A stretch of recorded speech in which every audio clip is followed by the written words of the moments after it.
So let me brief you about.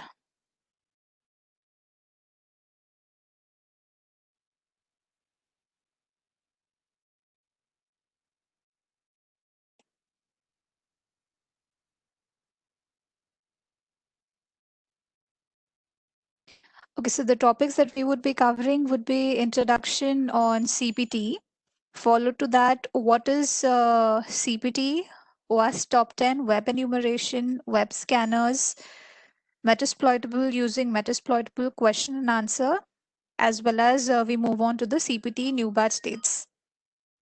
Let me introduce you to our speakers for the webinar.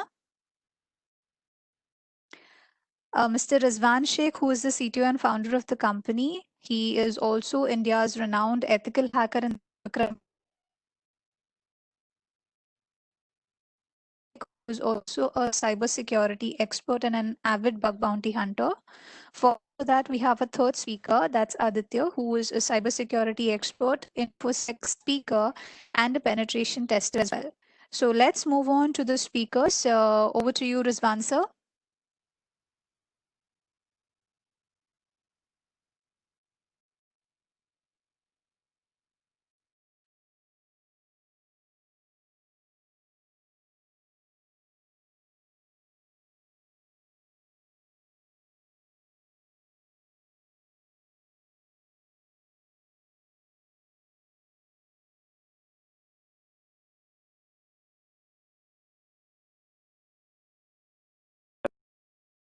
Good afternoon.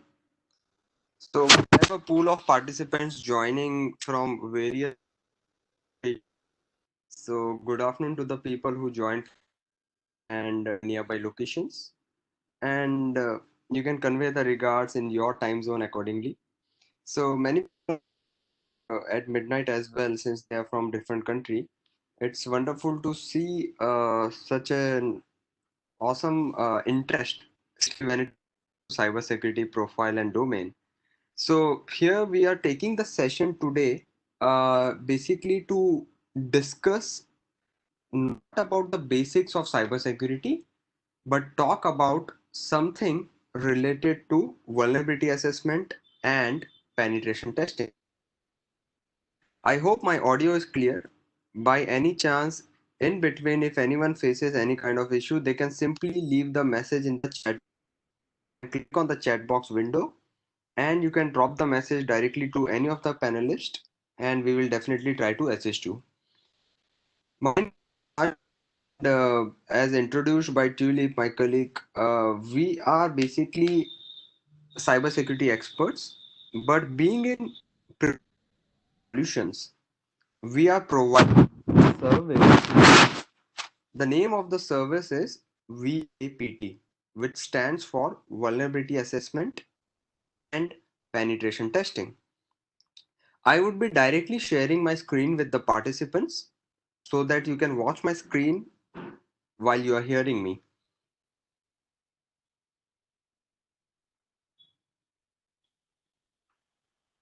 I hope my screen is visible to everyone. Again, anytime anyone faces any kind of issue, just leave a message in the chat box and any of the panelists will definitely assist you. So, I was talking about the VAPT. If you Google about this, you will get the full form as Vulnerability Assessment and Penetration Testing. VAPT, I would rather call it a word which is used by corporates and organizations to talk about hacking services in a decent manner. As everyone is aware, hacking or anti-hack service or ethical hacking word, ethical hacker word, it's kind of a word which is avoided by many and they don't use this in public, especially when it comes to the corporate world environment. Majority of the countries of the world follow the cyber law guidelines of their own. About India, India follows IT Act 2000 and its amendments. Information Technology Act 2000 has around 94 sections and multiple chapters, but there is no mentioned as ethical hacker for the good person. There is a hacker which is mentioned or defined with a criminal mindset person for a criminal mindset person, but there is no term defined as ethical hacker. So it's always better to call yourself rather than ethical hacker, you can call yourself as cybersecurity expert or professional. Now the same applies in the corporate world environment. Any organization which has their website, which has their applications, which has their systems in the network, and they use many of the IoT things, smart devices, etc. These things can be hacked by unethical hackers. In order to protect these things, they require anti-hack service or a service to make their system, network, environment, website hack proof. Now, since this hack term is basically kind of a taboo word in the corporate world environment, the term is replaced with VAPT. So, no company, no organization is going to say that they want hack service or hack proof service. Instead, they would be calling it as they want the service of VAPT, that is vulnerability assessment and penetration testing.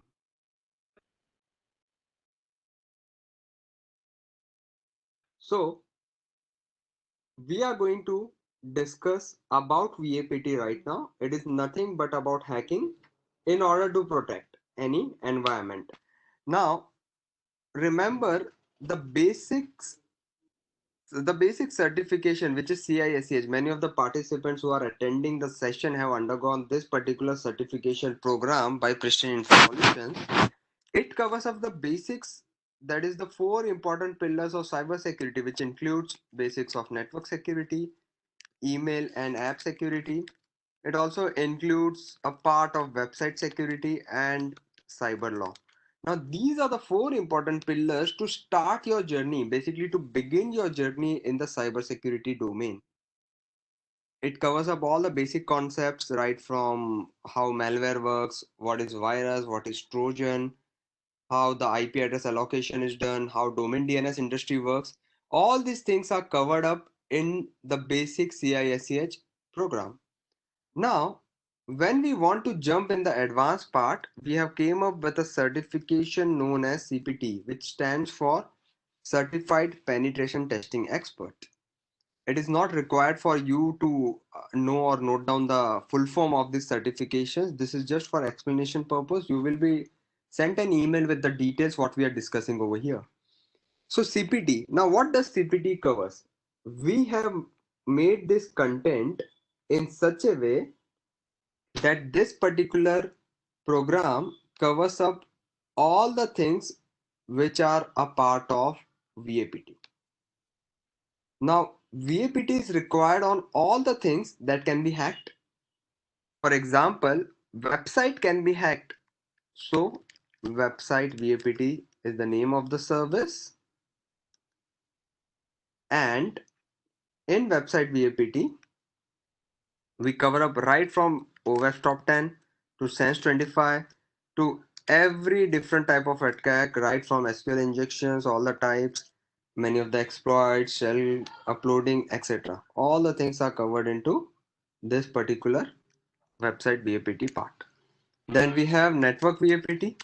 Now, when we talk about network VAPT, you know how many devices are there in network, right from firewall VAPT.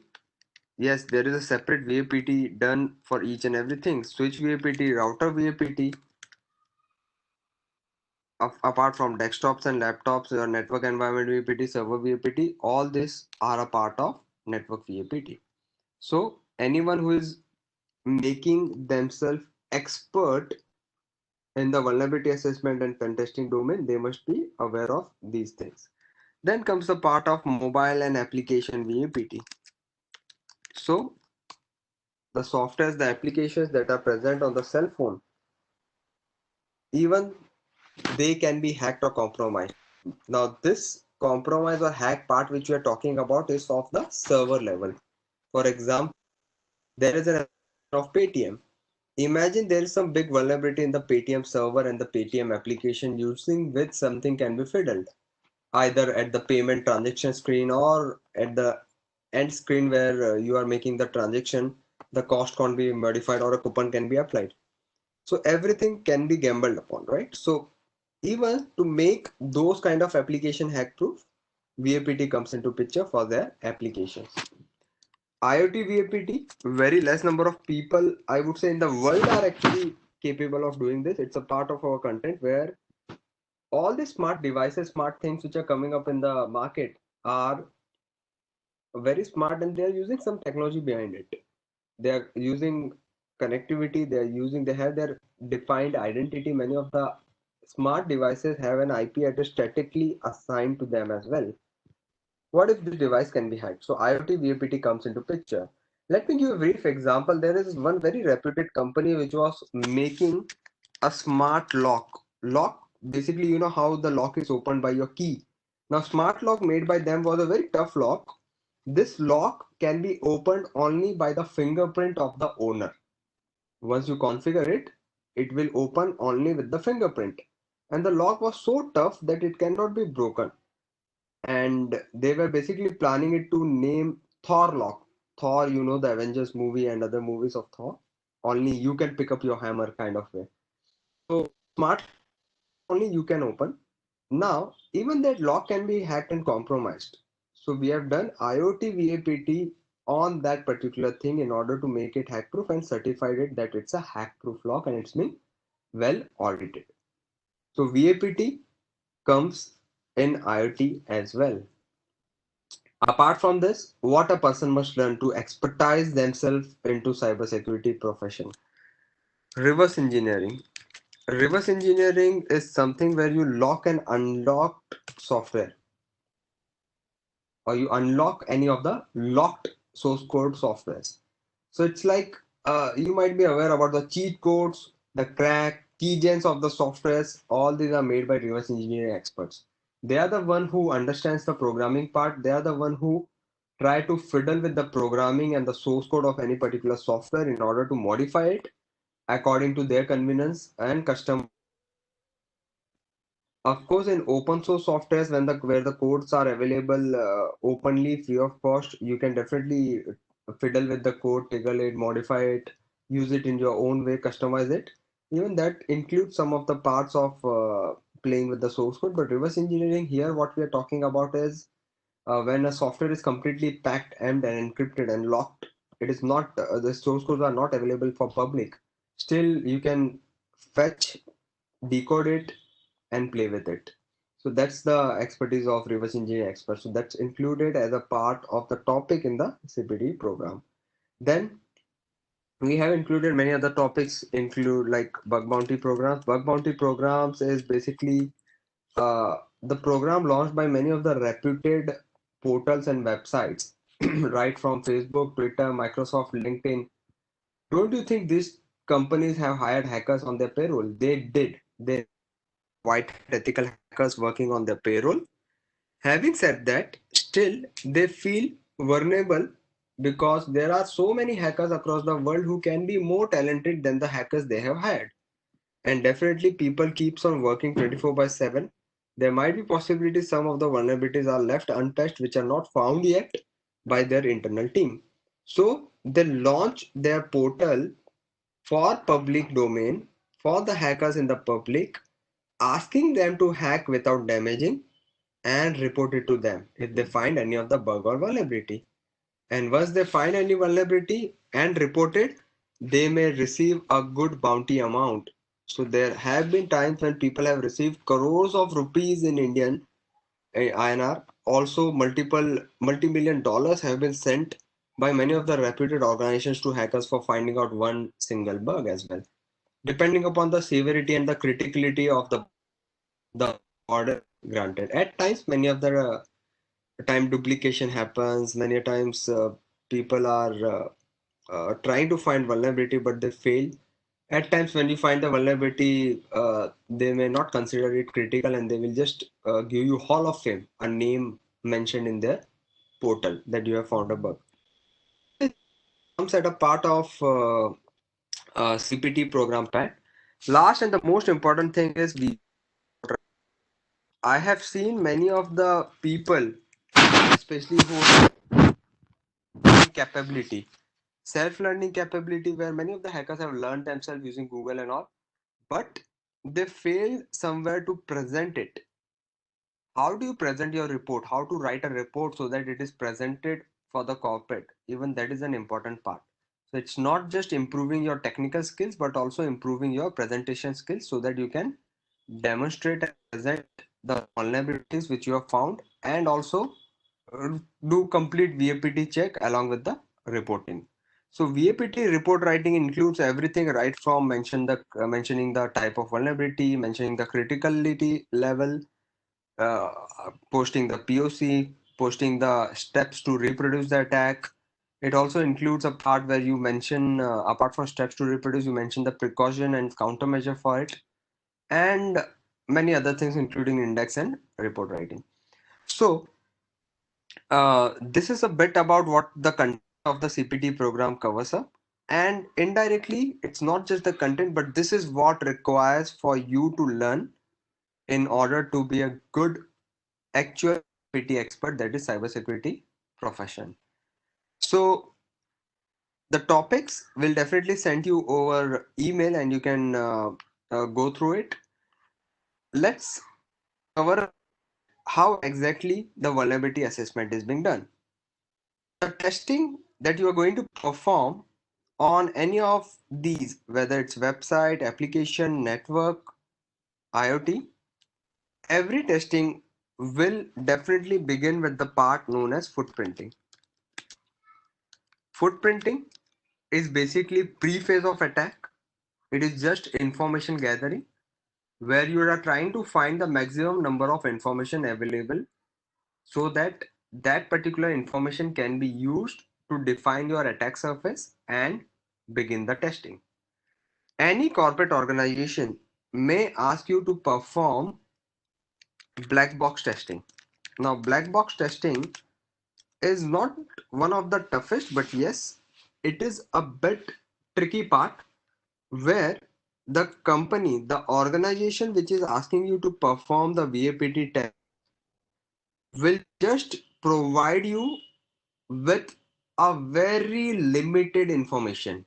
For example, there was a data center who provided us with an IP address. I'll enter a random IP address.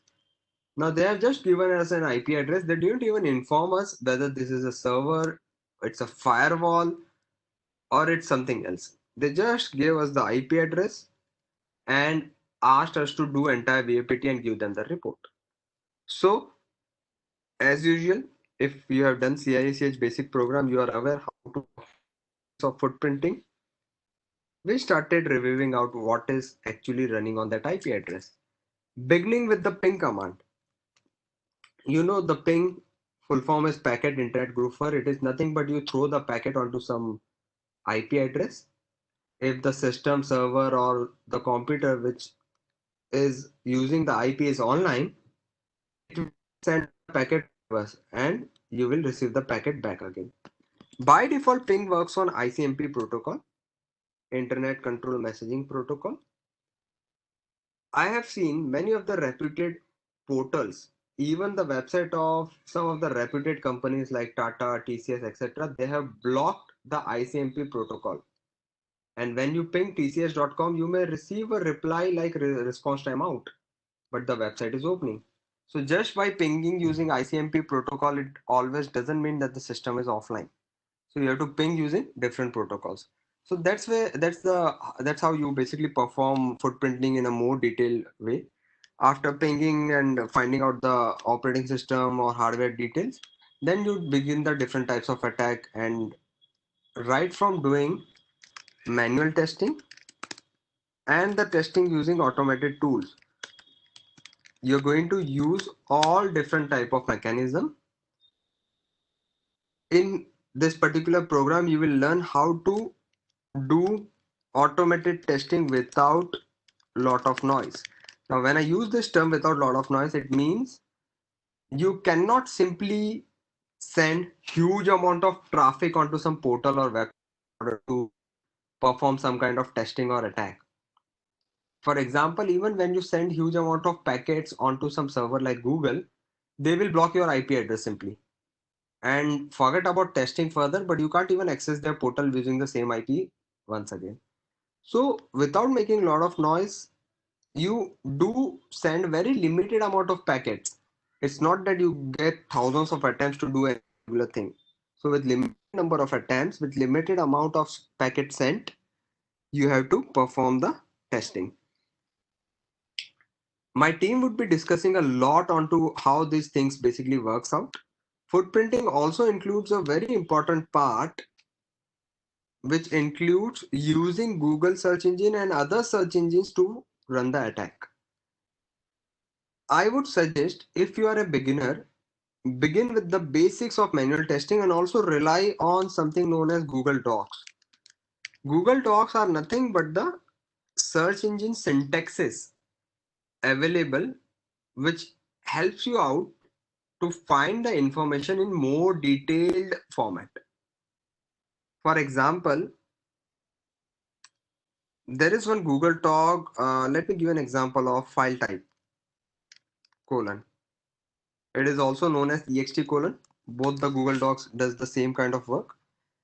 After file type colon or ext colon, I just have to enter the extension of the file I am looking for. I'll give an example. When I open Google, I type over here file type colon txt. When I press the search button, you see I got huge amount of results, and all these files, all these results are nothing but the text document results.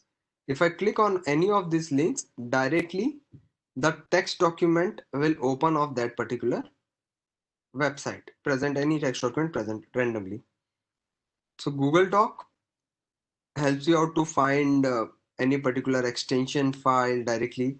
There's one more Google Doc which says in URL colon that helps you out to get the result from website URL. Site colon is one of the Google Doc. Very quickly, if I want to explain, in URL colon is basically used to get the result from website's URL, not from the content of the website. So I'll type the in URL string like in URL colon Rizwan Sheikh. When I type my name, you see I get many URLs, but all the domain names have the word Rizwan Sheikh in the URL somewhere. If you watch the URL carefully, it doesn't matter whether the content has the word Rizwan Sheikh or not, but if it's in the URL, it's gonna display me.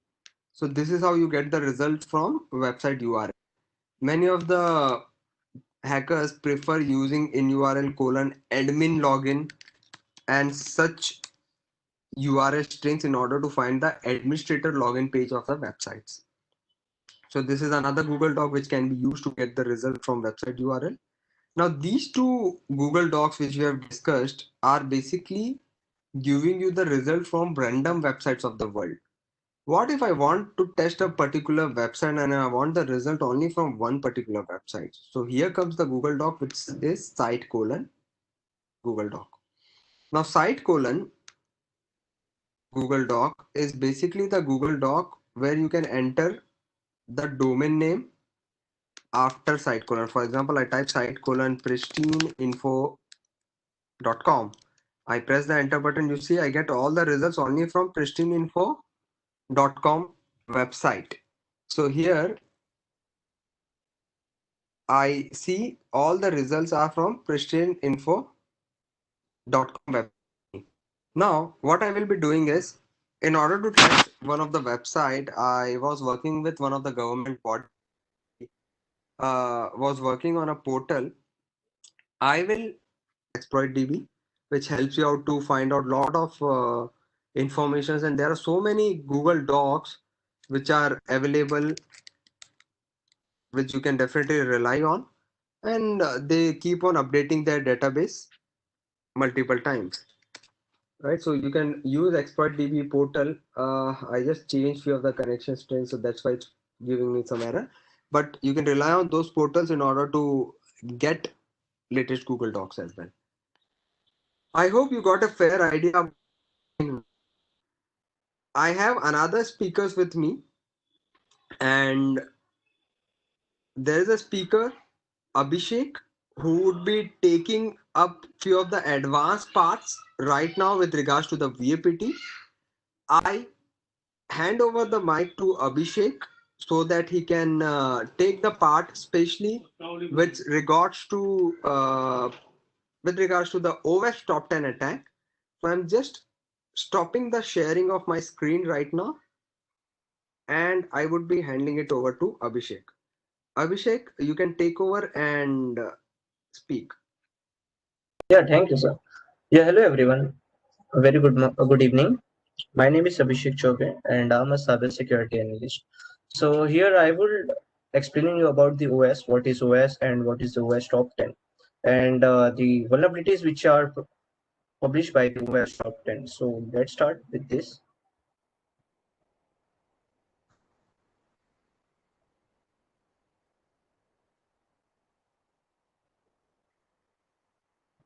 So what is OS and OS top 10? OS stands for the Open Web Application Security Project. It is an online community that produces articles, methodologies, documentation, tools, and technologies in the field of application security. And what is OS Top 10? OS Top 10 is the list of the 10 most common vulnerabilities which are found in the applications. It also shows their risks, impacts, as well as the countermeasures. You can visit the OS blogs and all. So here we have total list of all the 10 vulnerabilities which are published by the OS in the year 2017. They also have too many subcategories. For now, here we are not covering all of them, but we will try to cover few of them from this list. From this list, I have selected one of the broken access control vulnerabilities. Second, security misconfiguration. Third, injection, and fourth one is excesses. What this mean and what are the subcategories of this, which we are covering today. If we take first one, which is broken access control, here we will try the subcategory which is known as the IDOR. On a live website, that is Zomato. Why on the live website Zomato I am targeting? The reason behind, they have the particular proper vulnerability disclosure program. So that's the reason I am selecting the Zomato.com. So they have the proper legal platform, so I can hunt the vulnerabilities and then further I can report them. Okay. So let's start with the first one, which is broken access control. What does it mean? First, we start with the access control. Access controls are designed to prevent users from acting outside their intended permissions. When this vulnerability exists in this control or there are no controls on the users, then the user can act outside of their intended permission. This may allow attackers to steal information from other users, or they can also try to modify the data of the other persons or the other users. And what does IDOR means? IDOR full form is Insecure Direct Object Reference. It is a type of access control vulnerability that arises when an application uses user supplied input to access object directly or some static file or the path hosted on the server. So attacker can access such things by accessing the particular location. This can also lead privilege escalation, where normal user can access admin function or he can also perform account takeover activity. Consider there is a application which has the URL like this. See, you can check over here. This website in the URL contains the customer account page, which is retrieving information from the from the backend database. So for my username, this username I have created for the test purpose. For here, you can check my username is created and they have assigned me a user ID. What this user ID contains, this contain a web page which contains my all of my sensitive data or my personal data which I have supplied to the Zomato. Now what I will here do, here I will try to change this particular ID parameter. So let's check what's the scenario is going on over here. I'm changing one of the number over here. Here you can check. I have changed the one of the numerical, and the information was changed. I was able to access someone else's data by changing the user ID. So this is what IDOR means, which is a access control vulnerability. So this is how IDOR works. Here we can also perform account takeover activities or the privilege escalation by taking over the admin functions, by manipulating the ID parameter or the static, by accessing the static paths or the files or the folders. So here we have the second part, which is called as security misconfiguration. What is security misconfiguration? Security misconfiguration is simply defined as failing to implement all the security controls for a server or the web application, where application is basically unable to provide all the security mechanisms onto their application to secure their users or secure their application. So here we have one of the subcategory that is called as brute force attack, which comes under the security misconfiguration. What does it means? Basically, brute force attack is a kind of attack where attacker tries to bypass the login panel of the application by applying too many user inputs, by applying too many combinations or set of usernames or the password. Here, I have created a word list, two word lists. In first word list, there are combinations of username, and in the second word list, it contains all the combination of password. Here, you can check. This word list contains just a normal word list of usernames, in which I have added one of the actual user ID, and in the second one it contains the password, in which the second one is original password. So let's try to attack on a lab, not on the live application. For that, I am selecting test.vulnerab.com, which is a lab by the Akunetics to perform the VAPT for just testing purpose. Here we have the login panel. What we have to do to brute force this panel, just we have to use Bobsuit tool. I am using here a Bobsuit tool, which is a great tool. I have explained the previous webinar, what is the functions and all. Just I have enabled my proxy, and here I will try to just enter random user ID and password, like anything. Once I have pressed with the login, my request will be captured. Now I have to forward this request into the intruder tab. Intruder is a tab where you can automate your attacks and all, like brute force and all. So now I am closing. I am closing the intercept. Here in the intruder tab, you can see the area where you can try the attacks like brute force and all, or you can automate that particular path. So here I am selecting the two paths. First is username as my target. I have selected, and just I will press on add. And the second one is password. I have selected that one. Now here I have to select the attack type. Here I am selecting the pitchfork one. And in the payloads, I will submit my word list. For the first username part, I am selecting my username word list. And in the second one, password field, I am selecting my second word list for the password. Once I have selected, just I have to start with the attack. Once I have started with the attack, you can see a brute force attack has been started.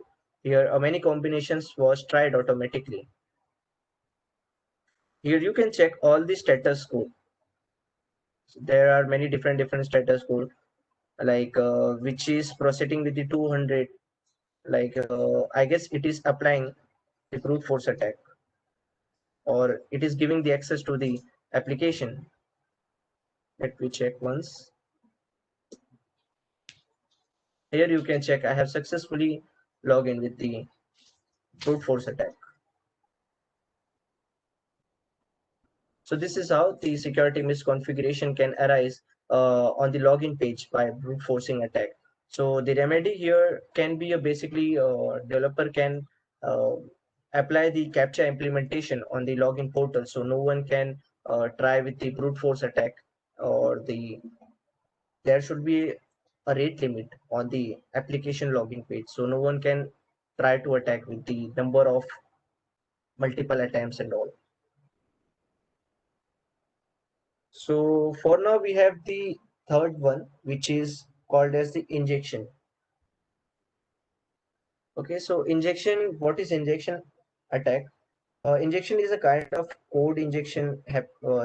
Injection is a kind of attack where attackers tries to inject invalid data or into the web application, or he or she may can also fire with the some malicious payloads and all into the application, like SQL malicious SQL query, or with the PHP codes to gain access on the RC vulnerability.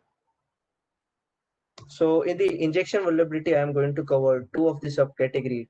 First of all, we have the remote code execution, with in short RC, and second one we have that SQL injection. So let's say with the RC attack, what is RC? Basically, remote code execution is an attack where attackers try to take over computer or the server by running malicious software or the malicious codes into the application. Here I have the lab, which has the function to upload the file, right? But extensions are not specified which kind of file we can submit. So here I would like to upload a malicious PHP file, which is basically a backdoor. So to create a backdoor, here I am using a Vivli. A Vivli is a great tool which is used to generate a backdoor. It is pre-installed into your Kali Linux. So simple command here we have Vivli generate. To generate a backdoor or to create a backdoor, we should have a password. So for now, I am creating a password for my backdoor is Pristine, and name of the backdoor just hackers.php. So my backdoor has been created, which names the hackers.php. So now here I will try to upload this particular shell.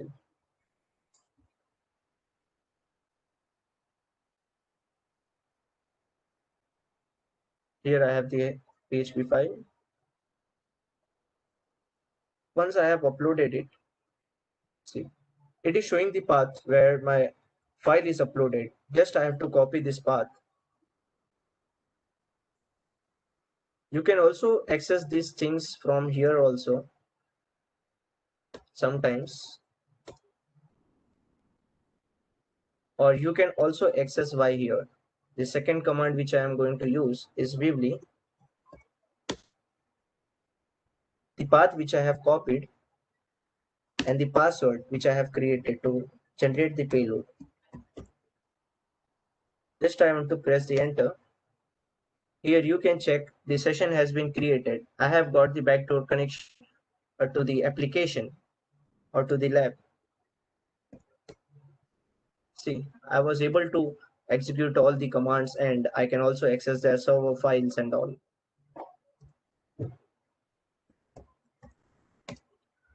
Here I can steal any of the files or the folder from the server, or I can also move all the files here. Here I can also try to attack with the different post exploitation tools and all. So this is what about the injection vulnerability regarding to the RC. And the second one which we have, that is called the SQL injection. What is SQL injection? SQL injection is a type of injection attack where attacker try to inject malicious SQL query to control the database or to gain unauthorized resources. For here, the web application is asking me user ID, but I don't know any kind of user ID because I don't have any kind of account over here. But I want some invalid resources or the resources which is on the background of the lab or in the background of the application. So I need a list of all the user ID and password from this application. What I will do here, I will try to inject some malicious payload like this one. What this code will do, you can check over here. See, this code will basically list all the users which are on this application. Here you can check. First one is admin, and second one is any random user. Like this payload, you can try SQL injection over the application. By this attack, attacker tries to gain some some resources which are not authenticated or which are not publicly available to the user by fetching such kind of queries into the application, or some user ID password by performing the SQL injection. And the last one which we have, that is called as XSS attack. XSS full form is cross-site scripting. What does it means? XSS is an attack where attacker tries to inject malicious JavaScript into the application. Wherever you get a search bar or the input field, you can try this attack. Here you can check how to check that particular application is vulnerable to XSS or not. You cannot directly fire any JavaScript over here. Here we have a smart trick, like you can type any random words.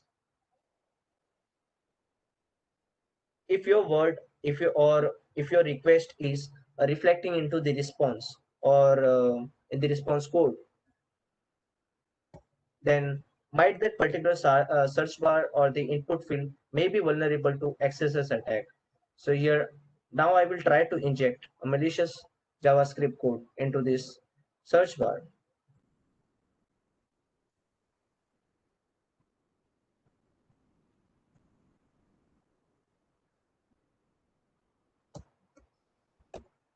What this payload will do, basically this payload will create execute a pop-up alert one. Here you can check. By this attack, attacker can steal user session ID or the user cookies by performing the XSS attack, or a user can also change the page content of the application, or user can also redirect to some victims to the phishing page and all. So this is what about the OS, and there are many subcategories, but in the today's webinar, I have covered some of them. Now I am going to hand over the session to the Aditya sir. Thank you, Abhishek. Very good evening to everyone. I am Aditya and I am working with Pristine Info Solutions since past 2 years as a cybersecurity analyst. I have my specializations in web application VAPT and network applications. Also, I have worked on a few cybercrime investigations and forensic cases. So, in today's session, I will be covering a few things regarding the web enumeration. I'll be showing some automated scanners to you, a few web scanners, and also I'll be showing you how to exploit a few vulnerabilities using Metasploit on a vulnerable machine named Metasploitable 2. So before I start, I'll just give you a small info that I'll be using a vulnerable machine named Metasploitable and a website Dell. Now we just cannot perform random tests on any of the websites. You need to have proper permissions since we are into the ethical hacking field. So since the Dell.com is already available for the bug bounties, we can perform a few tests, not much, but a few tests on the particular website. So I'll just begin with the web enumeration part. So as you can see, I have listed out a few things. Now, before we begin, let me give you a small information regarding enumeration. Now, enumeration is nothing but a process of gathering information about your target as much as you can by using active as well as passive methods. Again, this enumeration is one of the most important steps but still many of the researchers or many of the pen testers do avoid it just to save their time. But I do suggest everyone that you should go phase by phase. So let us begin with the web enumeration. So I'll be starting with a small thing, that is how to detect the backend technologies of the website. So for that, I'll be using my virtual machines, Kali Linux.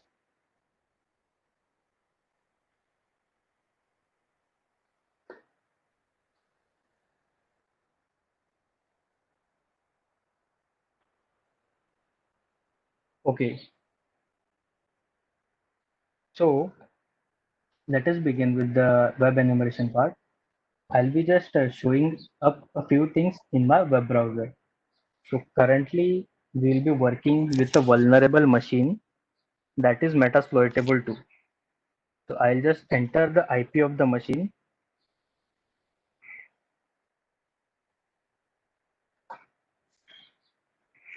So let's consider that this is a buggy application for us to perform a few tests.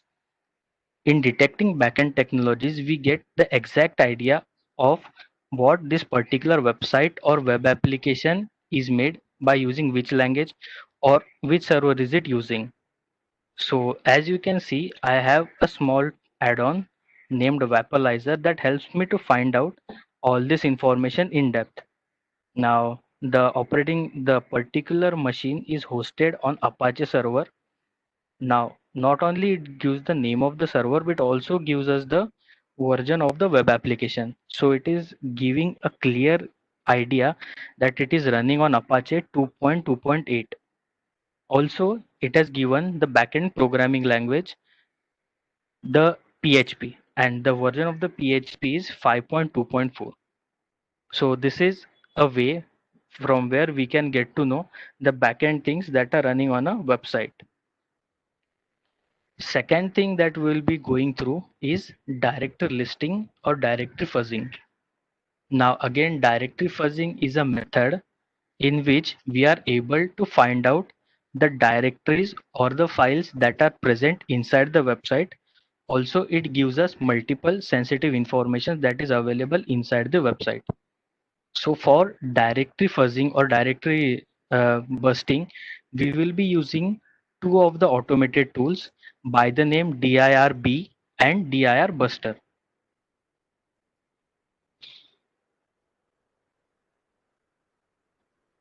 So this DIRB and DIR Buster are already present in your Linux systems.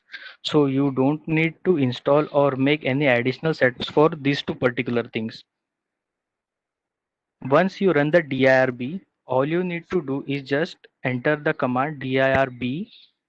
Then you need to input the URL or the name of the website or the IP whose directories you need to find out. So again, we will be taking the same IP and use it on our DIRB. After that, you can just hit enter and it will start searching for the directories that are available on this particular IP or on the particular website. So it takes a few time. By the time this process gets done, I'll show you another tool, the DIR Buster. Okay, so I guess this is done. Now it will give us entire directories that are working and the entire things or the entire directories that are available inside the website. Also, you need to check out for one more thing, the status code. Whichever directory or whichever URL is having the status code 200, you need to access only those two directories. The rest which gives you errors like 302, those errors are related to redirections. You even if you try to access them, it will give you an error and you won't be able to check or see anything that is available on the particular website or the particular URL. So let us open up a random URL. Let's just pick up this one and just hit open link.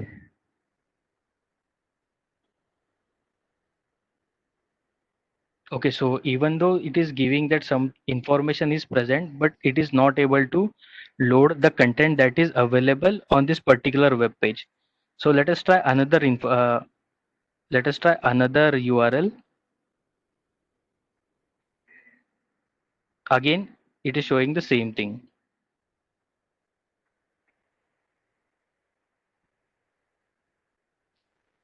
Now, the current URL or the current directory that we opened, it is giving us the information regarding the design or some information regarding the page, the things, the color schemes and all that is being used by this particular URL. So this is one way of how we can find the directories or the contents inside the website using DIRB. Now we got one more tool that can help us to get the directories of the particular website, that will be our dir buster. So again, dir buster comes pre-installed in your Linux system. No need to set up or do any configurations for that. So again, now your dir buster gives you two options. Here you can perform either dictionary attack or a brute force attack on a particular website or a web application to get the directories present inside them. So we will be using the same IP address.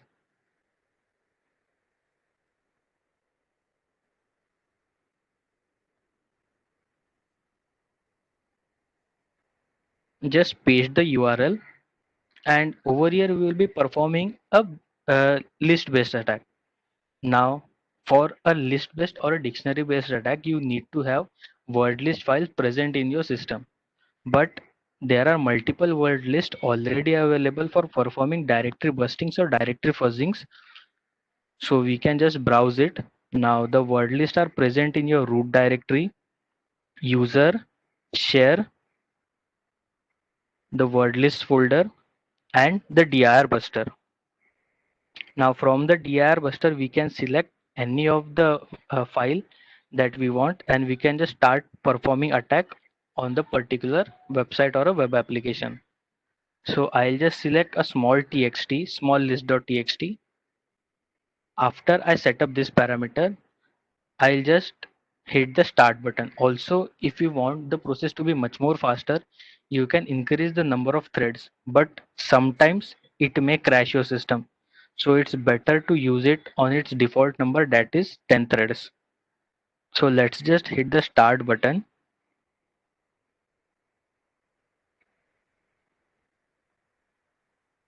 Now once the testing starts, it will pop up.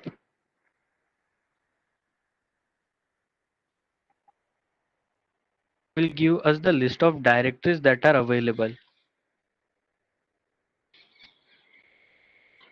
So as you can see, the list of the directories is already displayed in the dir buster. It also comes up with the status codes, that is 200, 302 or 403. Now I already have given you a small idea of which status code you need to look for. The ones that are showing 200. Now status code 200 means okay, this current or this particular website is okay, or we can say it is running. Now if we check up, it will take us to a MyAdmin page. Now since we don't have credentials for it, all we can do is just again check for some other files or folders. So these are the two ways from which we can find out the directories or the folders that are present inside the website or a web application. Now we'll be moving to a third part by the name subdomain enumeration. So subdomains are nothing but the child domains of your main domain. Now many of the times the scenario comes out to be like each and every tester or each and every bug hunter tests for the main domains, but major of the times they do not touch the subdomains. The subdomains contains a lot of vulnerabilities. Every time you keep on testing the main domain, the owners already know that there will be many people who will be testing on our main domain, so they keep it much more secure. But the same level of security is sometimes not getting applied to the subdomains. So first we need to find the subdomains so that we can perform a few tests later on the subdomains. So for enumerating the subdomains, I'll be using the website dell.com.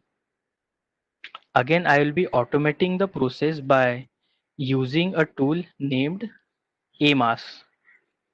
Now, AMAS is not pre-installed in your system. You need to install it and configure it.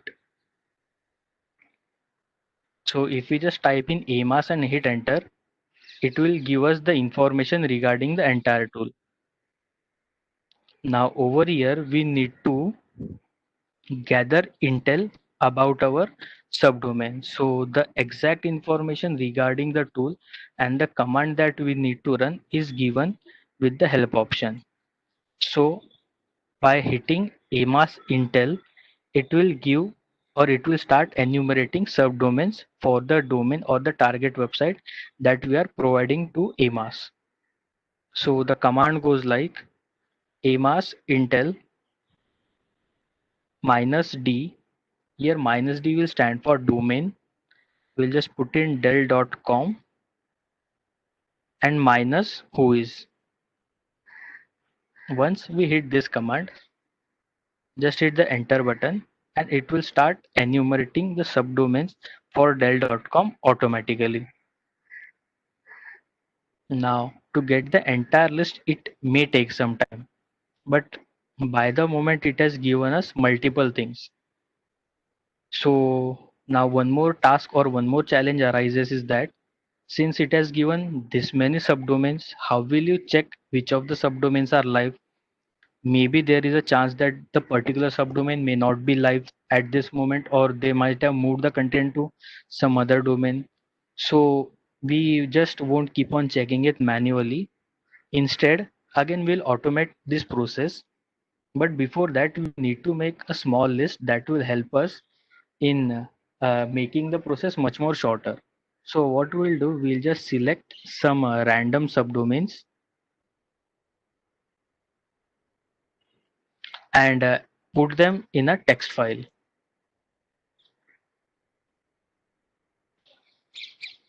We'll just save this text file with any name.txt.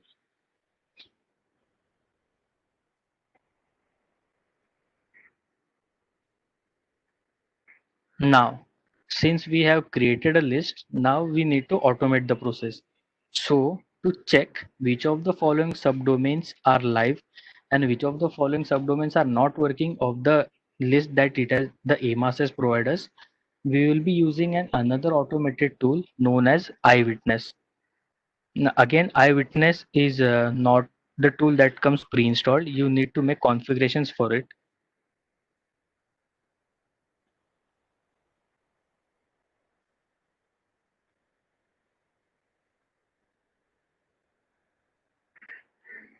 So I'll just again redirect to Eyewitness.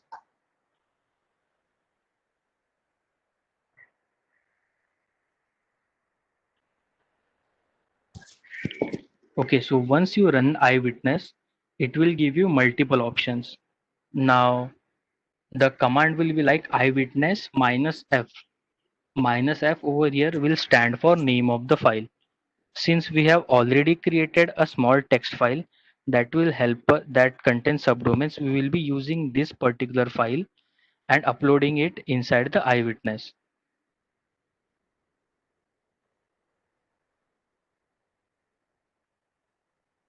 So we'll just again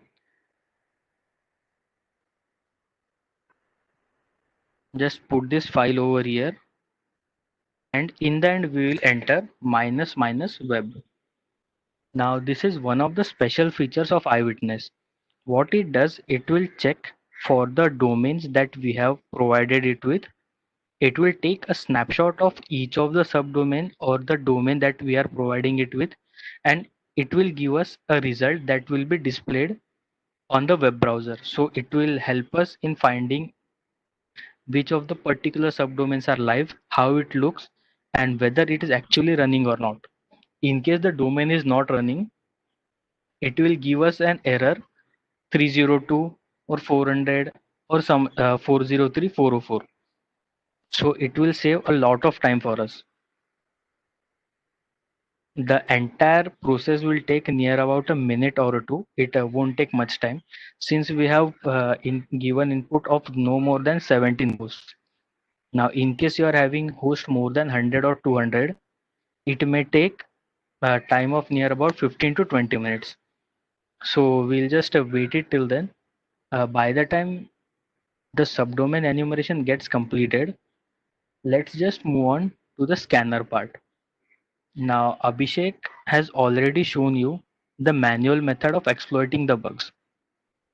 Even I do prefer manual methods or manual testing, but in case you are short of time and you need to complete the testing much more faster, the automated tools will always help you. So the scanners that I recommend for performing testing are Acunetics and Arakini.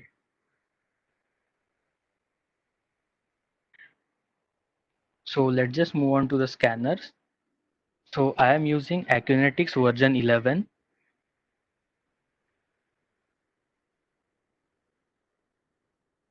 The moment you open Acunetics, it will ask you for a target. Now you need to input the name of the website or the entire URL on which you want to perform this particular testing. So what we'll do, we'll just create a new target. Now over here, we need to input the name of the URL. So let's take for example, the IP of our virtual machine or this Metasploitable machine.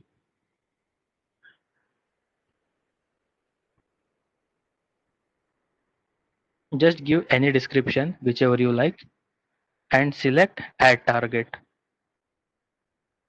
Now, this tool will perform the process of crawling as well as scanning. Now, crawling is the process where the scanner will scan for each and every page present in the website.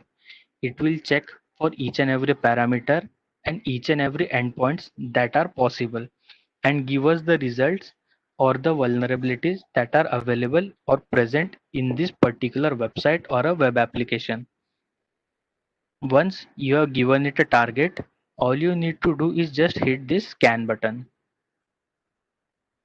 Now, one more feature of this Acunetics is once it has done with the scanning, it will also provide you with a report that will make the process much more simpler while you are making the entire report. You cannot submit this exact report that is provided by Acunetics. You need to make another report, but the descriptions, the severities, the impacts, and remediations. So all these major things will be already given by the report that will be made by Acunetics. So let's just select affected items and we'll schedule it instantly. So once these options are selected, let's just create a scan.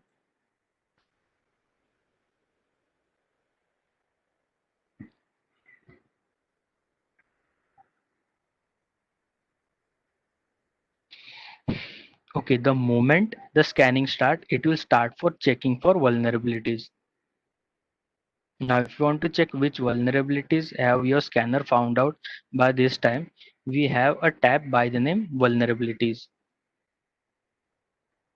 Once we open it, it will give us the detailed information about the bugs or the vulnerabilities that are present inside this particular website or a web application.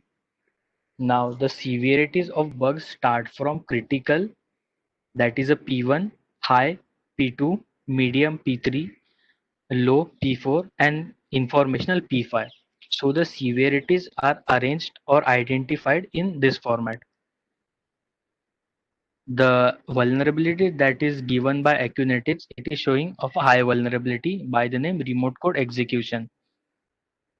Now, with help of this vulnerability, we can remotely execute any codes or while by uploading any files or any shell files to the website, we can control or take control of the entire website. So this scanning process may take some time. It will depend on your internet speed and also hardware of your system. So all the vulnerabilities will be listed over here. Also the parameters on which this particular vulnerabilities are available will be disclosed in the parameter section. So this is one scanner that I'll recommend in case you are going for bug hunting or the testing process. Now just to show you a report, I'll just currently stop the scan.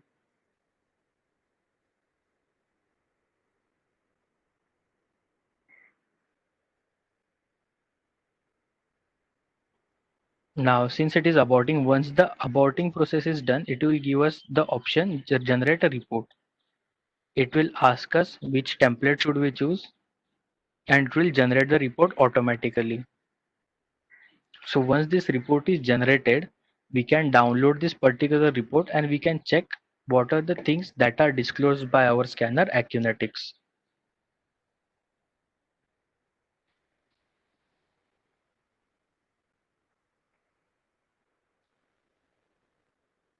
So we got this download button, we'll just download it.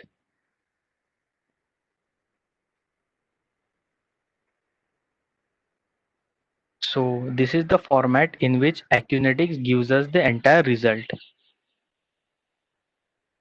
The name of the website or web application that we put for scan, total vulnerabilities found, the severity of the vulnerability starting with critical to informational. Now since our web application or the vulnerable machine didn't have any critical vulnerabilities, the critical section is neglected from the report.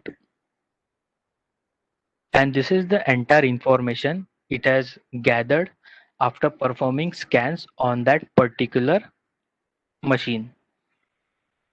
So these are all the things that you need to input while you're making a detailed report after performing the entire VAPT or the bug bounty process. So this was one of the scanners that I would recommend. The second scanner I would recommend is Arakini. Now, one of the best features regarding Arakini is that it gives very less false positive errors. Now, false positive is something where it shows sometimes the vulnerability is present, but the moment you try exploiting it, you get to know that it is just giving a false error. The vulnerability is actually not present in that particular parameter or that particular endpoint. So these false positive errors are mostly neglected or rejected by the scanner Arakini. Again, Arakini is a freeware. It is an open source scanner. You can get it directly via searching it. Before beginning with Arakini, you need to open a file by the name arakini_web.bat. Once you open up the file, it will give you a localhost IP and a port number from which you can access your web scanner Arakini. So it will take just a few moments. Okay, so this is the IP or this is the address on which your Arakini will run. So we'll just copy it and we'll just open Arakini browser in our Arakini in our web browser.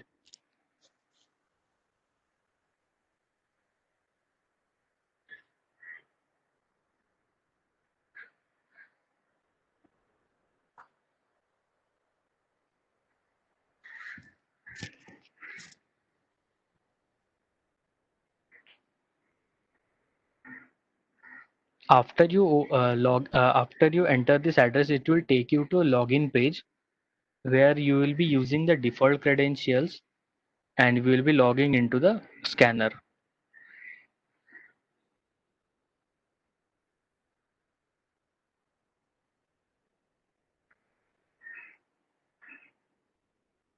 Okay, so we'll just sign in.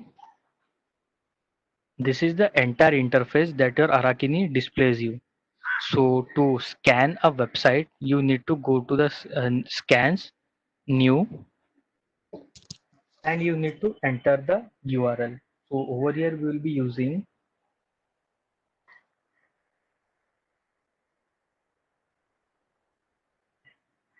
the URL of our Dell website.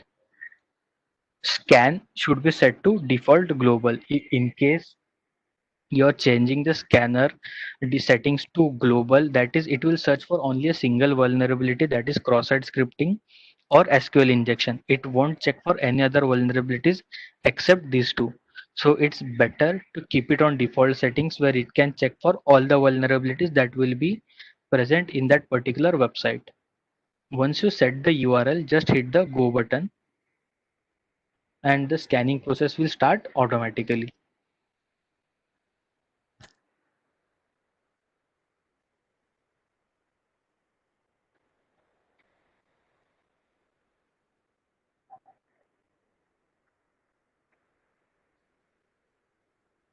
Okay, the scanning process will begin. The scanning has started and it has started checking for the issues. So by the time the scanning keeps on working, we'll just go back to one of our tools, that is Eyewitness. Okay, so it has completed the scanning process and it is asking whether you want to open the report or not. So currently I'll just hit the no button.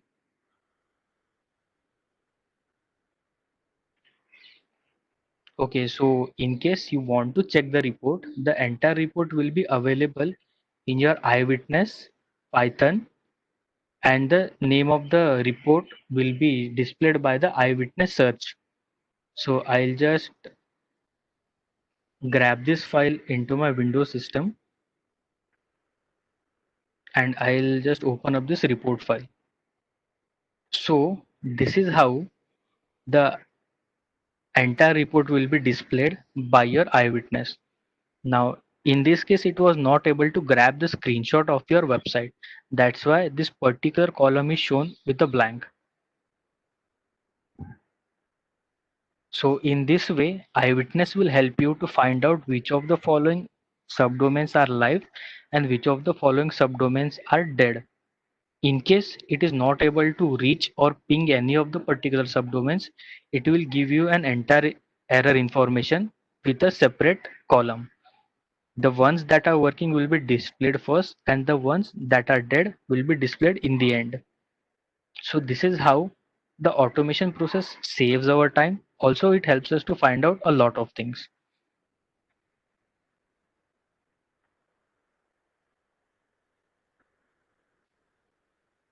Okay, so even the scanning process of our Arakini is completed and it has given us the vulnerabilities from medium level to informational level.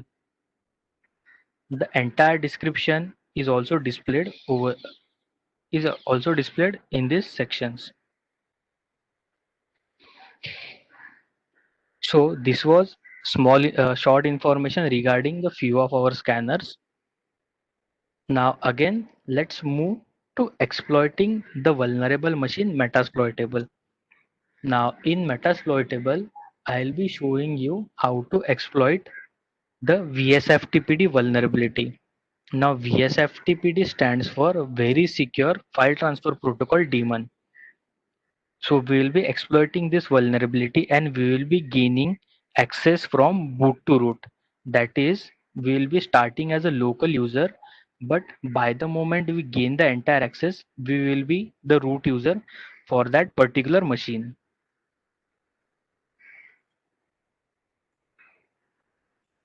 So I'll just fire up my virtual machine once again.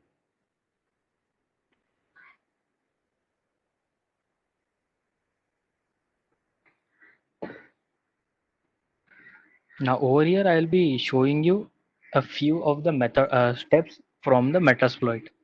Now, Metasploit is a tool that helps us in exploiting vulnerabilities mostly in the network section or in the network VAPT sections. Now, Metasploit is not a tool, it is a framework which contains all of the things starting from Nmap to few of the scanners to few of the payloads and the exploitation. So we don't no need to run here and there. So all of the things will be available just in the entire our Metasploit framework.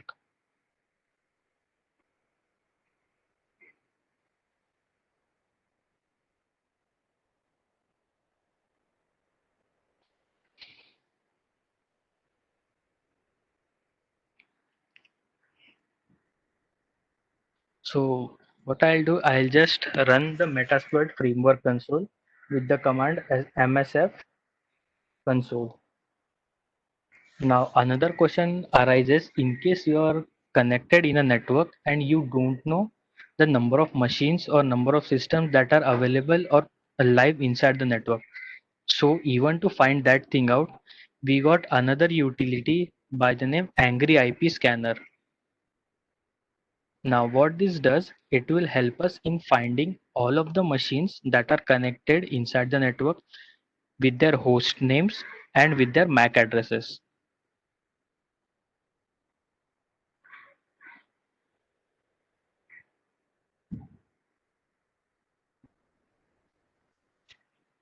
Now, in case you don't know or you don't know the address of the vulnerable machine or any machine on which you want to perform the testing, this particular utility will help you out in finding those things. The ports or the IPs that are not in use will be shown with the red symbol, and the ones that are live will be shown in the green symbol. So as you can see, it is clearly stating the IP of my vulnerable machine Metasploitable, the server which it is using, and the MAC address. Now since we know the IP address of our vulnerable machine, so we'll first of all check out for the ports or the that are running on our vulnerable machine or and the services of those particular ports. So to gain information regarding ports, we will be using a utility named Nmap, full form network mapper.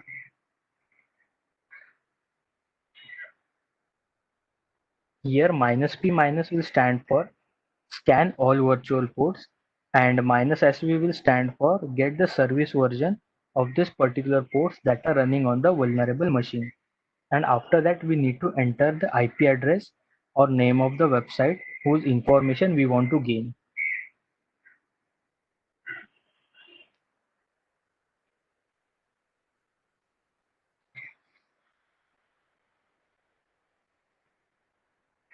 So once we get the result of the scanning, we can search for auxiliaries that are already present inside our Metasploit machine.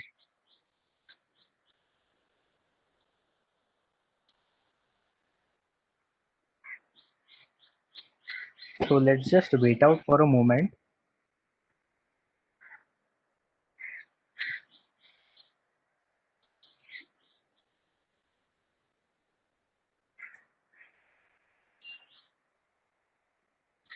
Okay, so the scanning is done near about to 96% and it will require a few more seconds.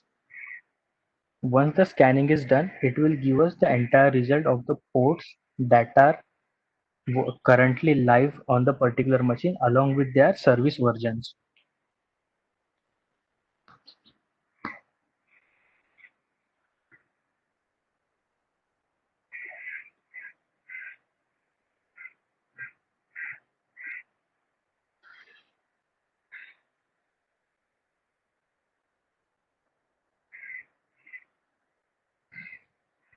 Okay, so this Metasploit works on a Ruby framework and it is made by Rapid7.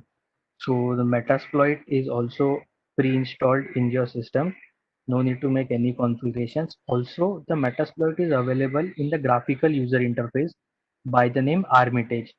So you can either use the MSF console, that is the CLI version, or the Armitage, that is the graphical version for your Metasploit. The commands or the process for both of them will be almost the same. There won't be any changes for it.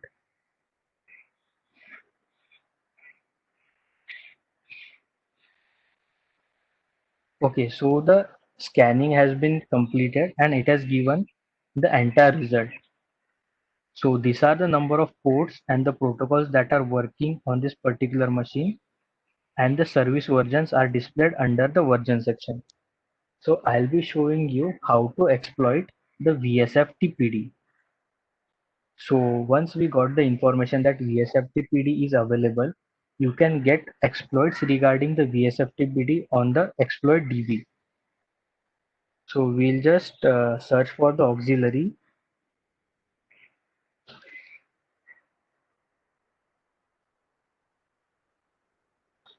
We'll just VSF. So when we search for VSFTPD, it is saying that it is nothing but a backdoor or backdoor command execution that is already present inside our Metasploit framework. So what we are going to do, we will be using this auxiliary. Once the auxiliary is selected, as you can see, previously it was just showing MSF, now it is showing MSF exploit VSFTPD. So the next step that we will be doing, we will be just checking out the options. Now in options, what we are getting is we need to set the R host, that is remote host or the target. The port is already set. So to set the R host, we will be using the command set R host and name of and the IP address, and just hit enter. Now your R host is already set. So what we will do, we'll again just check show options. As you can see over here, the host was not set. Now we have set the host, we have set the port. Now all we are left to do is just hit the exploit or the run command.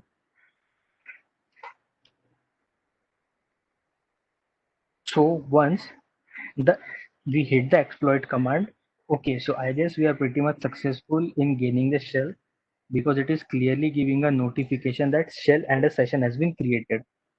Now to check what we can do, whether we are able to access these files or not, we'll just start running the commands.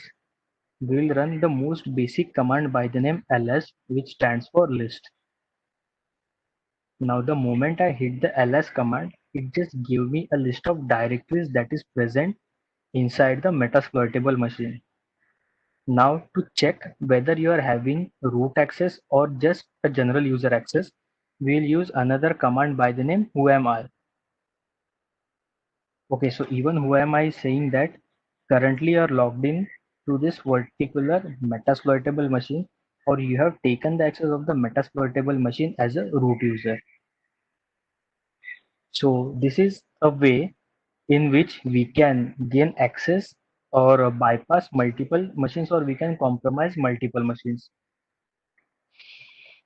So I just hope that I have given you much more clear idea regarding how this particular things work.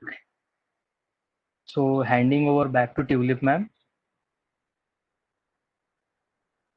Thank you, Aditya. Thank you, Abhishek, and thank you, Rizwan sir, for such a wonderful webinar. We'll quickly take few questions.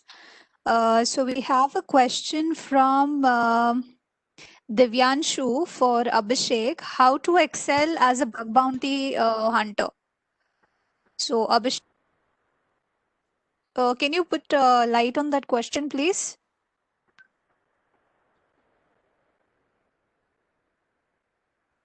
Yeah, hello. Hello. Yeah, Abhishek, I can hear you. Yeah, So there's a ma'am, can you question repeat the from question? definitely. So there is a question from Divyanshu that how to excel at bug bounty hunting. See, if you are trying to perform a bug bounty hunting, you can work with the previous report by the hackers or the pen tester. Once you have worked with their reports, you can check what are the formats they have applied, or what are the techniques they have applied to test the particular application. By following that, you can also proceed with that, or you can also proceed with the CPT course. All the detailed things should be covered in this.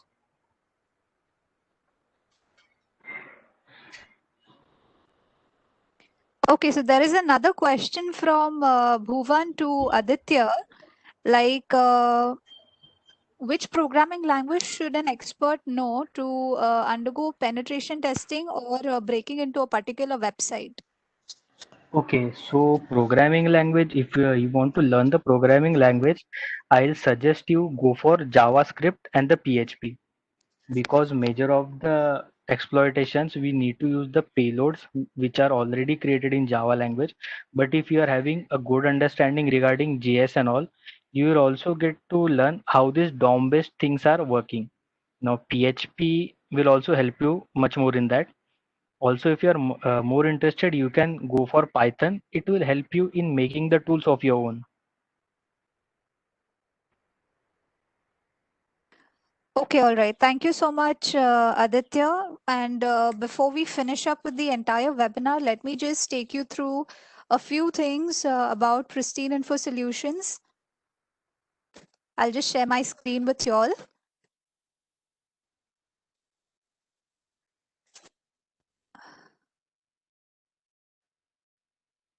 Okay, so there is a link that would be shared to you on the chat box right now. Please make sure that you'll give feedback onto the entire webinar that you all have attended. And let's take it further to the new batch dates.